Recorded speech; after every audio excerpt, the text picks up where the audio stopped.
Let's get more on this with the former FA Cup winner with the Blues. It's a very good morning to Scott Minto. Morning, Scott. Morning, Scott. How you doing? Morning, chaps. Really good, thanks. Really enjoyed your conversation on the English breakfast. Well, I was just going to ask you that. Have you had yours this morning? And if so, was it brown sauce? Brown was all it day. Ketchup? Was it mayonnaise? I'm confident of this one, Scott. Don't let me down now. No, listen, I know the answer you want, and I know this is going to sound really, really strange when we talked about bacon, egg, sausage, black pudding, fried slice. I try not to have sauce because of the sugar content in it.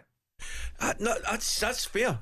You're not going to get too many complaints from me. Jeff's giving you a bit of a look, I have to tell you. But yeah, I get it. But when you've got 4,000 calories on your plate already, I think that's probably enough. As I said yesterday, Scott, I'm more of a granola and plain yogurt man, really. So, as you can tell by my physique, mate. So, what did you make of Chelsea last night? Yeah, do you know what? I'd probably say the first 30, 35 minutes rather than 40 that we just heard Enzo Maresca saying Chelsea were very good. And in the last 10, 15 minutes, and obviously culminating with the goal as well, you're thinking, oh no, here we go again. Good first half, poor second half. I was at the Bridge last week against Bournemouth where they dominated the first half. They really did and should have been 2 or 3-0 up. But look, it went to 1-1, and then this very start of the second half as well, I thought Wolves came out, did well, but then Chelsea took control again. And then once it was 2-1, 3-1, I thought that what impressed me most over the whole game was something that we've not really seen enough of from Chelsea, and that was game management. The 3-1 was at 65 minutes, and I'm saying, right, the next 10, 15 minutes, they need to make sure not only do they not concede, but they don't give Wolves a sniff. And they didn't. And it got to about 80 minutes and you looked at Wolves and the body language and you could tell that they didn't believe they'd come back into this game and they got a really good win in the end. What do you think it is, Scott? I mean, a relatively young team, because I was the same as you. I was there last Tuesday against Bournemouth and I thought Chelsea were, I said to Jeff, I thought they were absolutely excellent first half, and then clearly a very good Bournemouth team can come back into it. But do you think it's a little bit of an experience? Absolutely, 100%. They've got the youngest average age in the Premier League. It's 23 years and 9 months, and it's the youngest by almost 2 years. Yeah, and if you look at when I was listening to people before Christmas saying, "Oh, Chelsea, title contenders," I'm thinking they're massively overachieving at the moment. I know they've spent a lot of money, but in terms of where they are and meshing it all together, I think Enzo Maresca has done a sensational job. The average age of a Premier League winner over the last decade has been 26.9. The average age of this Chelsea side is 23.8. That's a massive, massive difference in terms of experience, game management, both on an individual game, but also getting towards the end of a very tough season where not just physically, but mentally it becomes really hard. So I've said all along, I'd love to see Chelsea top 4. I've never changed. That's the aim for me, as well as obviously winning the Europa Conference League. Trevor Chalobah obviously back from Palace last night. Put a marker down, I thought, as early as the 5th minute with a brilliant challenge on Jacob Strand-Larsen. Did Chelsea owe a vote of thanks to Palace? Has he come back a better player? I don't think he's come back a better player, Jeff. I mean, just listening to Sam Matterface interviewing Enzo Maresca there, I and Alex Crook do the Premier League All Access podcast, and we've said for some time this season that Trevor Chalobah is Chelsea's best centre-half, and he's at Crystal Palace. And it's taken the amount of injuries that they've got, Chelsea, to call him back. And fair play to him. He was in the bomb squad. His number was taken away from him and given to Joao Felix. But he's come back. He loves the club. He supports the club. He's been there since primary school, and I think he's got a great opportunity here. We'll have to wait and see what the owners want to do ultimately. But if he comes in and puts performances like that in, I don't see how Chelsea can't, if anything, not just keep him, but give him another contract. Yeah. Scott, what about Jackson? Particularly last week, I watched him. He does some absolutely brilliant things. I mean, he's a shot up, hits the post. He also makes great run in the pass for Palmer for the goal. And then, he'll miss chances that you would think for somebody of his quality should be relatively easy. I actually thought earlier on in the season his level of finishing was more consistent, but it's still a concern.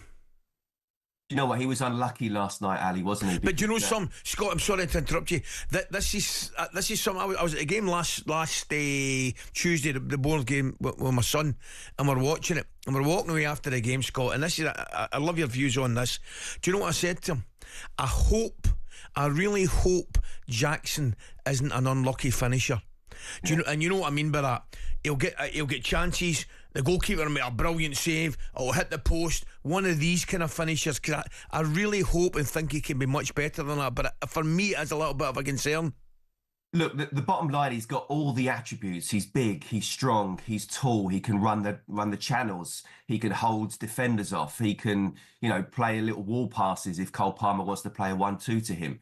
But he stuck the ball in the back of the net yesterday, but he was offside. Yeah. But that's what you want to see him do. Just stick the ball in the back of the net, then look to the flag to see whether it goes up or not and whether it's offside. Ali, look, I mean, you know better than me in terms of that position, but I would say there's probably no such thing as an unlucky striker. You're either really good or you're not really good, and it's levels of it.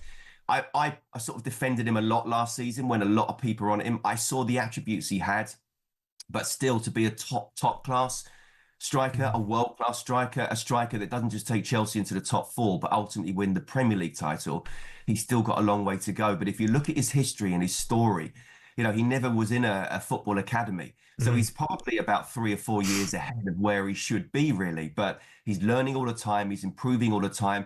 And actually, people think the reason why people say about his misses is because he misses a lot more than he scores, but he still scores goals. Yeah, I get it. Remember the misses. Scott, very, very briefly, there's a story going around in one or two of the papers this morning, and I wouldn't take any notice of it normally, but it comes from Fabrizio Romano, who's usually pretty close to the mark, about Alejandro Garnacho maybe going to Chelsea.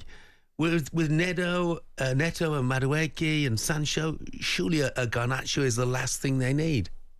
How many more wide players do they want, Chelsea? Yeah. I mean, and to be fair, if it's coming off him, then you never know. And we know they're always stockpiling. Obviously, there's Mikhailo Mudryk, who we don't know when he'll be back, if he'll ever be back. So maybe they're looking at a possible replacement for that. But I would say they probably need reinforcement in other areas rather than wide players. Yeah. Scott, thank you very much. Brilliant, Scott. Thanks, mate. Cheers, guys. Cheers. Listen, you've been put to bed here, really. This Have is I? Beautiful, this is. How can I'm guessing it's you they're talking about. No name, unfortunately. How can a man that doesn't have gravy in a roast cast looks over a lack of sauce in a breakfast? I think that's fair. Well, what is the correlation between gravy and ketchup? I mean, none whatsoever, for goodness sake. Let's take a very, very quick call. Here's Jordan, who's a Chelsea fan. Morning, Jordan. Morning, Jordan. Morning, Jeff. Morning, Ali. How are you, mate? What you got to say this morning? I think Chelsea, oh gosh, there's too many players in my opinion. I think having too many players, that means, the manager basically has too many issues and he has to keep everyone happy. And if you keep everyone happy, you're basically changing the starting 11 constantly. I think Chelsea need to stick to starting 11. I think too many wide players, like you guys just mentioned, just too many players in general. Will Chelsea get top 4? I don't know. I mean, it looks decent, but I mean, yeah, the too many players. I was with it before, but I'm not with it now at the minute. Jordan, thank you very much. Thanks, indeed. Jordan. You can have too much of a good thing, maybe. talkSPORT Breakfast, waking you up Monday to Friday morning from 6 a.m. on AM, on DAB, via the talkSPORT app and on your smart speaker. talkSPORT.